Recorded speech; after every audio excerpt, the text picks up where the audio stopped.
Hello guys, welcome to knowledge of emporium. हम आज आपके लिए लेकर आए हैं माई एसक्यूएल का पार्ट सेकंड। अगर आपने पार्ट फर्स्ट नहीं देखा है तो आप ज़रूर देखिए, क्योंकि हमने उसमें आपको बताया है बेसिक कीज़ के बारे में। आप लोग तो जानते ही होंगे कि माई एसक्यूएल में क्या होता है। टेबल को क्रिएट करते हैं और टेबल में आप किसी भी टेबल को क्रिएट करते हैं तो आप लोग कोई ना कोई की को ज़रूर लगाते हैं उसमें। तो जब आपको कीज़ के बारे में पता नहीं होगा कि कौन सी कीज़ किस कॉलम में और कैसे यूज़ करते हैं हम लोग टेबल में, तो आप लोग कभी भी नहीं लगा सकते। तो आप उस वीडियो को देखने के लिए आप हमारे चैनल की प्लेलिस्ट में जा कर के देख सकते हैं, और हाँ, उसका लिंक हमने डिस्क्रिप्शन बॉक्स में भी दे दिया है।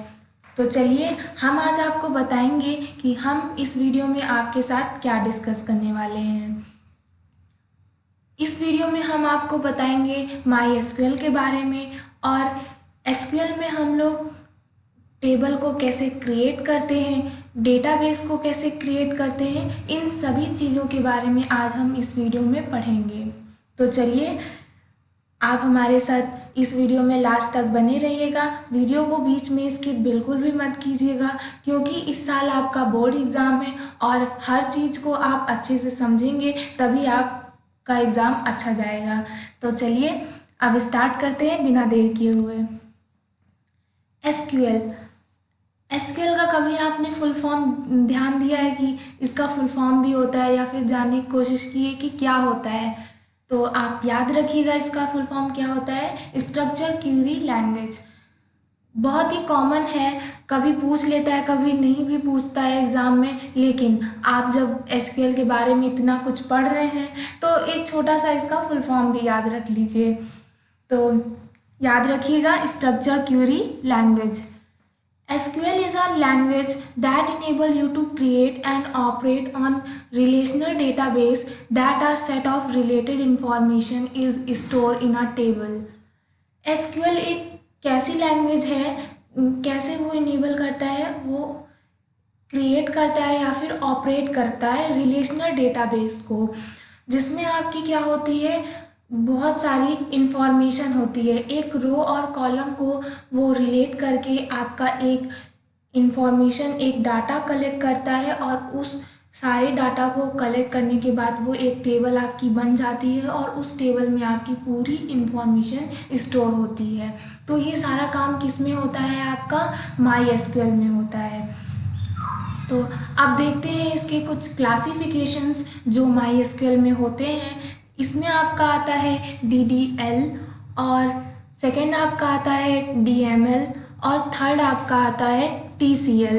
यहाँ पर हमने DCL लिख दिया है, यहाँ पर D नहीं होगा, यहाँ पर T होगा D की जगह। सॉरी, मिस्टेक हो जाती है कभी कभी, ध्यान नहीं रहता है, यहाँ TCL होगा। तो इन सारे क्लासिफिकेशंस के बारे में हम वन बाय वन डिस्कस करते हैं। तो सबसे पहले हम देखेंगे DDL के बारे में। DDL का फुल फॉर्म याद रखिएगा, क्या होता है, डेटा डिफिनीशन लैंग्वेज। यह इसमें बहुत सारी कमांड आती हैं इनके अंदर। ये बहुत ही कॉमन सा वर्ड क्वेश्चंस पूछ सकता है एक्सटर्नल, जो एग्ज़ामिनर आएगा आपके स्कूल में। जब भी आपका बोर्ड एग्ज़ाम का वाइवा होता है तो एक्सटर्नल से एग्ज़ामिनर आते हैं वाइवा लेने के लिए, तो वो क्वेश्चंस कहीं से भी पुटअप कर सकते हैं। तो जब हमने अपना वाइवा दिया था कंप्यूटर साइंस का, तो उसमें हमसे सर ने ये क्वेश्चन पुटअप किया था कि DDL में कौन कौन सी कमांड्स आती हैं। तो अक्सर बच्चे होते हैं जो ये क्वेश्चंस ध्यान नहीं देते हैं या फिर स्किप कर देते हैं। याद भी रहता है, लेकिन उनको जब कोई क्वेश्चन पुटअप करता है तो वो जवाब नहीं दे पाते हैं। तो आप इस तरह आप लोगों के साथ ना हो, तो आप इसको याद रखिएगा कि DDL के अंदर कौन कौन सी कमांड्स आती हैं। तो command that allow you to perform task related to database definition.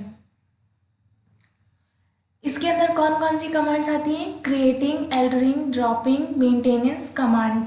जब भी आप टेबल को क्रिएट करते हैं, अल्टरनेट करते हैं या फिर टेबल को डिलीट करते हैं, तो इनकी जो कमांड्स होती हैं वो सारी कमांड्स किसके अंदर आती हैं? आपकी DDL के अंदर, मतलब कि डेटा डेफिनेशन लैंग्वेज के अंदर।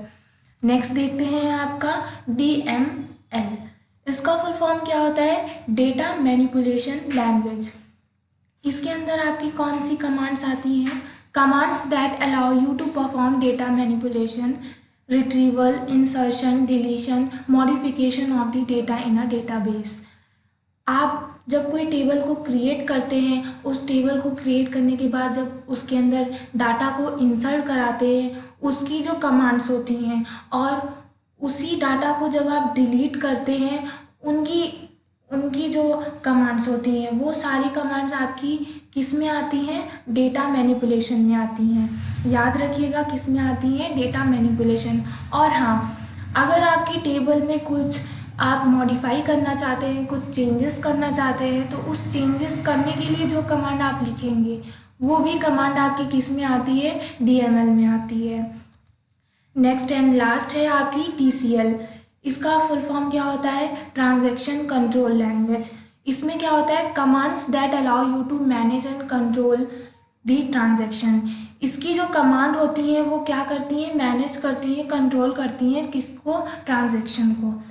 Making changes to database permanent, undoing changes of database permanent, creating save points. तो ये सारी चीज़ें हैं जो कि TCL के अंदर आती हैं।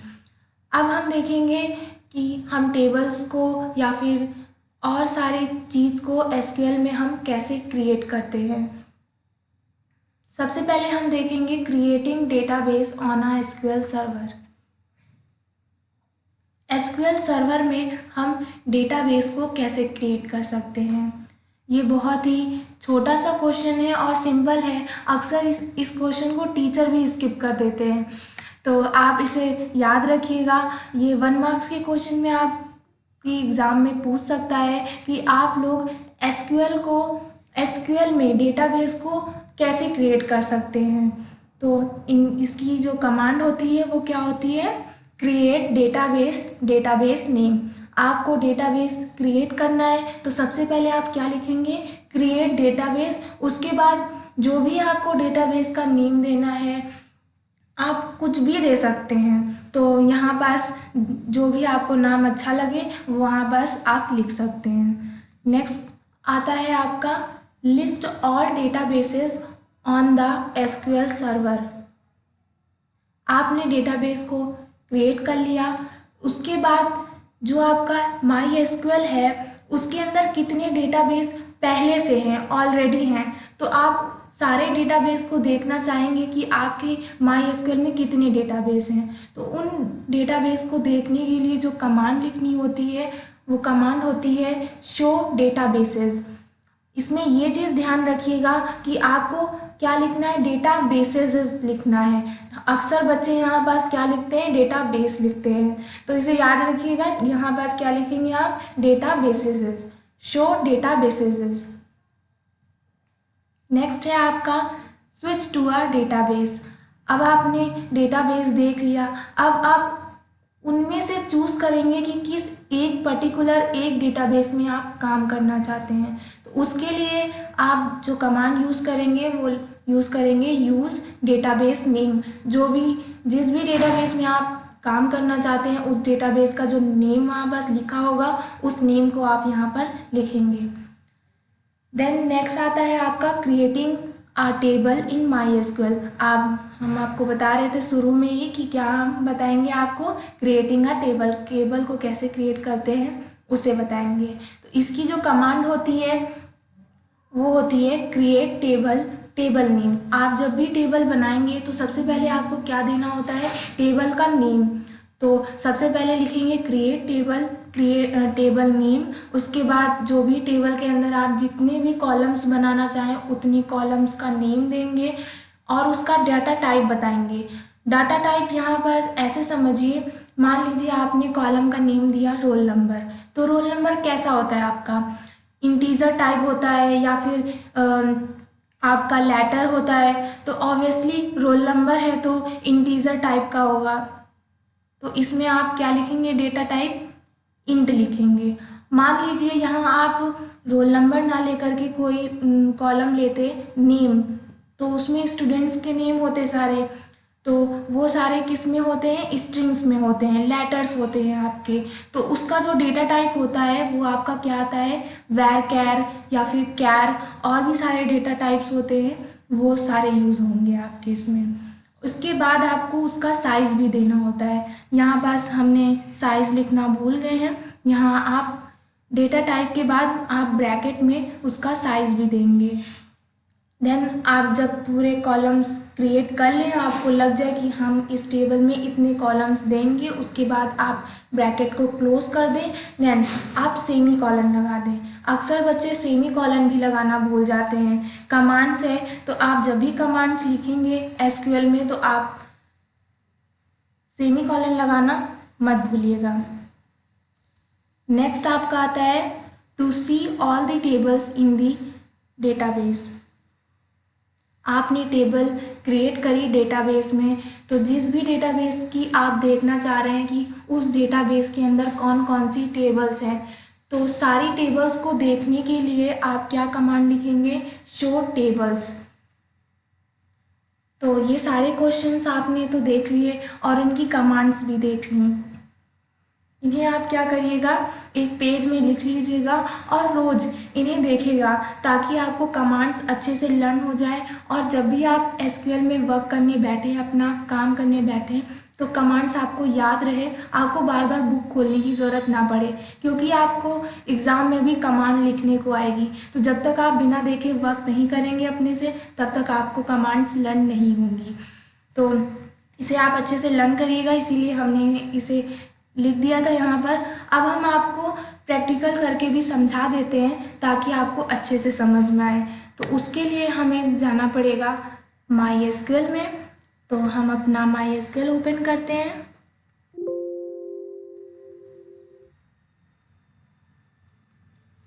ये हमारा माई एसक्यूएल है, हम इसे ओपन करते हैं।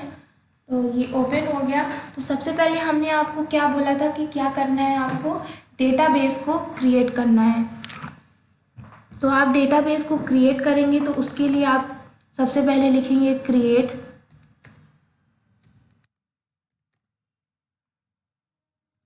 हमने क्रिएट की स्पेलिंग गलत कर दी, यहाँ बस क्रिएट लिखेंगे, CREATE, create database, DATABES, create databases नहीं, डेटाबेस। और डेटाबेस का नाम आप कुछ भी दे दें यहाँ पास।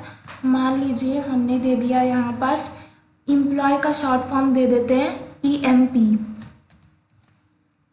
देन सेमी कॉलन लगाएंगे और एंटर। तो यहाँ देखिए, यहाँ पास आपको क्या बोल रहा है कि ये जो आपने लिखा है कमांड आपकी गलत है।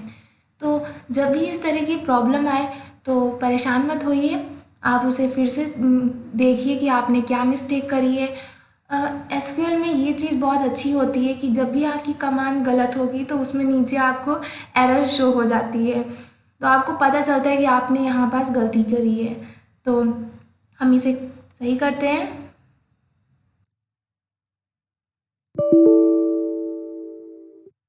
गलती हो रहा है अभी भी, मैंने गलत किया कहाँ है, डेटा बेसेस लिखना है, हमने बेसिस की स्पेलिंग मिस्टेक की है। अभी भी मेरे से बहुत ज़्यादा मिस्टेक होती रहती है, लेकिन आप लोग मिस्टेक मत करिएगा, क्योंकि बहुत गलत बात है, मिस्टेक नहीं होनी चाहिए। तो ये देखिए डेटाबेस क्रिएट हो गया हमारा।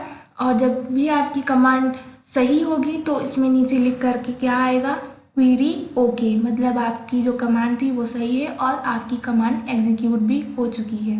आपने डेटाबेस को क्रिएट कर लिया। अब इस डेटाबेस को आप देखना चाह रहे हैं कि आया है कि नहीं आया है माई एसक्यूएल में। तो उसके लिए आप क्या लिखेंगे, कमांड शो डेटाबेसेस,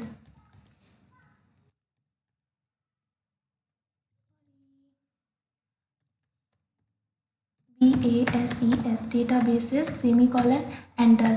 तो ये देखिए हमारे जितने भी MySQL में जितने भी डेटाबेस थे वो सारे शो हो गए हैं। तो आपने कौन सा क्रिएट किया था? EMP का क्रिएट किया था। तो आप यहाँ देख सकते हैं ऊपर से थर्ड में आपका EMP शो हो रहा है कि आपका डेटाबेस क्रिएट हो गया। तो आपने देख लिया कि आपका डेटाबेस क्रिएट हो गया है। अब जितने भी सारे डेटाबेस आपको दिख रहे हैं इनमें से आप किसी में काम करना चाह रहे हैं तो चूज़ करिए किस में काम करना चाहते हैं। अब हम आपको EMP क्रिएट किए हैं डेटाबेस तो हम इसी में वर्क करेंगे। तो उसके लिए जो कमांड लिखते हैं वो लिखेंगे यूज़ डेटाबेस का नेम जो कि था EMP, सेमीकोलन लगाएंगे, एंटर कर देंगे। तो नीचे देखिए लिख रहा है डेटाबेस चेंज। आपका जो भी डेटाबेस था वो चेंज हो गया है। अब इस डेटाबेस में आप क्या करेंगे? आप अपनी टेबल को क्रिएट करेंगे। तो क्रिएट करने के लिए टेबल को क्या कमांड थी आपकी? क्रिएट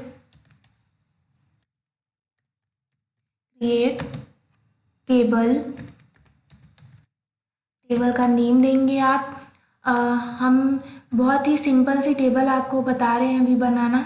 तो मान लीजिए कि एक स्टूडेंट टेबल है और उसके अंदर हम सारी डिटेल्स स्टूडेंट्स की डिटेल्स फिल करेंगे। तो टेबल का नेम हम दे देते हैं स्टूडेंट। हमने स्टूडेंट दे दिया टेबल का नेम। देन हम क्या कर रहे हैं? एंटर कर रहे हैं। आप एंटर भी करके लिख सकते हैं। अगर आपको उसी लाइन में कंटिन्यू करना है तो कंटिन्यू कर सकते हैं, बट बहुत ही ज़्यादा आगे चला जाएगा तो अच्छा नहीं लगेगा, इसलिए हम यहाँ नीचे लिख रहे हैं एंटर करके। इसके बाद आप क्या करेंगे? स्मॉल ब्रैकेट लगाएंगे। उसके बाद जो भी आपके कॉलम देना चाहते हैं वो सारे कॉलम आप देंगे। तो सबसे पहले हम देंगे roll number, ROLL। Roll number में किस टाइप का होता है? आपका इंटीजर टाइप होता है। तो क्या लिखेंगे आप? यहाँ डेटा टाइप इंट लिखेंगे। और इसका साइज़ देंगे आप। हम इसका साइज़ दे देते हैं 10। कॉमा लगाएंगे। कॉमा लगाने के बाद नेक्स्ट कॉलम हमारा है नेम का। नेम, अब इसमें हमारा लेटर है तो हम इसमें डेटा टाइप कौन सा लिखेंगे? varchar, VARCHAR। में हम इसका डेटा टाइप देंगे। तो इसमें डेटा टाइप हो गया आपका 20। कॉमा लगा करके आपका हो जाएगा क्लास। क्लास में भी आपका इंट आता है तो इंट हो गया। उसके बाद इसका साइज़ हो गया। देन यहाँ कॉमा लगा के एक और कॉलम ले लेते हैं जो कि आपका आ जाएगा सेक्शन। तो इसका शॉर्ट फॉर्म सेक्शन। और ये भी लेटर है आपका तो इसमें आपका आ जाएगा varchar। इसमें बाद हम इसका साइज़ देंगे। मान लीजिए इसका साइज़ हमने दे दिया 9। आपके सारे कॉलम्स क्रिएट हो गए। उसके बाद आप क्या करेंगे? इस ब्रैकेट को क्लोज कर देंगे। क्लोज करने के बाद आपको क्या करना होता है? सेमी कॉलन लगाना होता है। इसे लगाना मत भूलिएगा, नहीं तो आपकी कमांड में एरर शो होगी। और हाँ, आपने कॉलम का नेम तो दे दिया। और हमने फर्स्ट वीडियो में जो आपको पढ़ाया था कीज़ के बारे में, मान लीजिए आपको प्राइमरी की लगानी है इस टेबल में, तो किस में लगाएंगे? प्राइमरी की क्या होती है? हमने क्या बताया था आपको कि वो उस कॉलम में लगती है जो आपका यूनिकली होता है, मतलब कि आपकी कोई भी एंटिटीज़ उसमें रिपीट ना हो। तो जो आपका कॉलम इसमें होगा वो रोल नंबर का होगा। तो यहाँ पास हम यहीं पर देंगे डेटा टाइप के बाद क्या लिखेंगे? प्राइमरी की।